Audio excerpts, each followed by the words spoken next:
Governor Kitzhaber. My name is Stephanie Bear.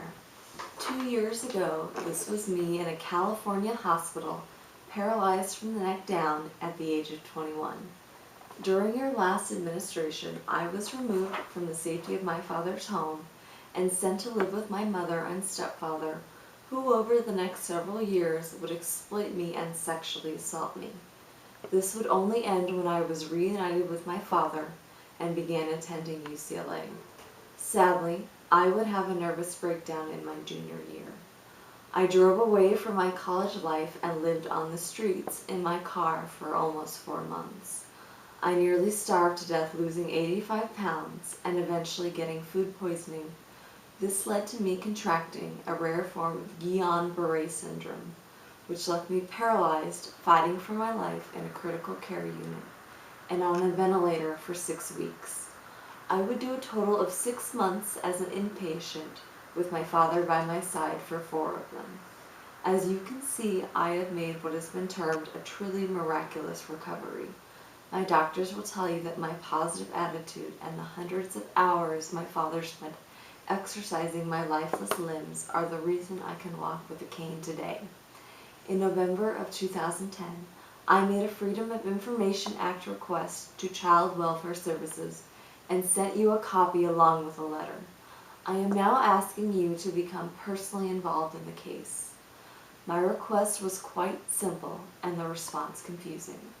The record submitted to the court by Child Welfare Services, then State Offices for Services to Families and Children, is very clear in stating that both my mother and I reported that my father was involved in at least 2 incidents of violence while he was in the Army.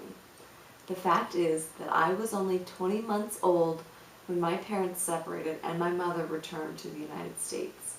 My father and I have always maintained that this and many other facts reported to the court by my caseworker and former stepmother are simply false. In a series of correspondence between myself and Child Welfare Services, it is clear that they either have no explanation for how a false report of 2 incidents of violence attributed to me were used to provide the basis for their claims of threat of harm, or they are covering up what we already know. The only threat and harm that has come to me was from these lies, not my father. You will find all of the documents posted on our website, judgingthejudge.org. I am asking you to investigate this one claim, and if you find that I am lying, you owe me nothing.